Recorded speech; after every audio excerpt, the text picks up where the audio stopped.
Hello, everyone. If you're following along with these daily devotions, I'm in John chapter 4. And the reason we're doing this is to draw closer to the Lord in this quarantine and do a daily devotion. Right now, we're going through the book of John, but in John chapter 4, there's a very common story that everybody knows about. We've all heard about the woman at the well. She was a Samaritan, and so I'm not gonna go too much into that, but we'll just briefly cover it. That she was at Jacob's well with Jesus, and he tells her about this living water. And she believes and goes back to tell others. But what I would like to do is a little bit further on in the chapter. I'll read some to you.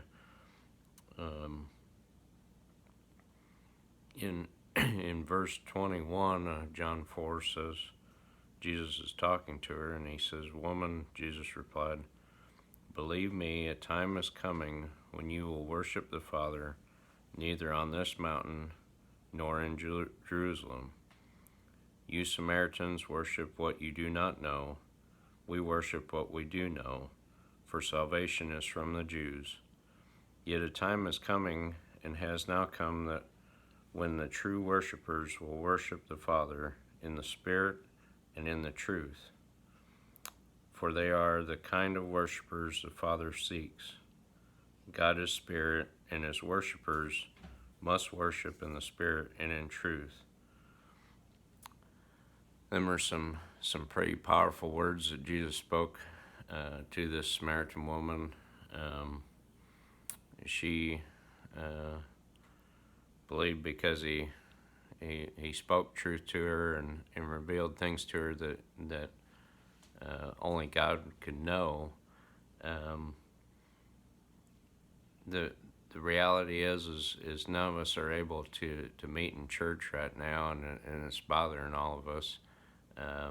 I miss church a lot, but it poses a question: were we worshiping the building? Were we worshiping the music, the preaching,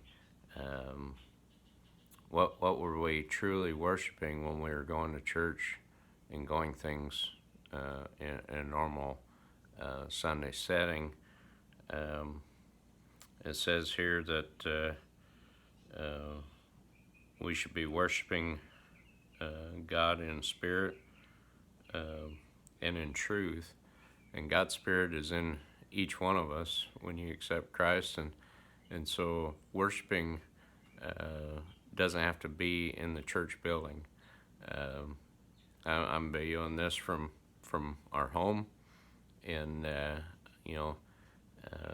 church is inside of each one of us. It's never meant to be a building. It's just a convenient place that we can all gather and still worship God's Spirit. And when we lose focus of that becomes worldly thing, and we're no different than the Pharisees were of their church. So folks, my encouragement to you today would be to seek what you're actually worshiping for, and do we need to shift our alignment of what we should be worshiping rather than what we were. I know from my own experience, how I do church going forward is going to be totally different than how I'd done church before this virus. And so I just encourage you to keep reading along with me, and we're in John 4. Go ahead and read the rest of the chapter, and look forward to seeing you all soon. God bless you all.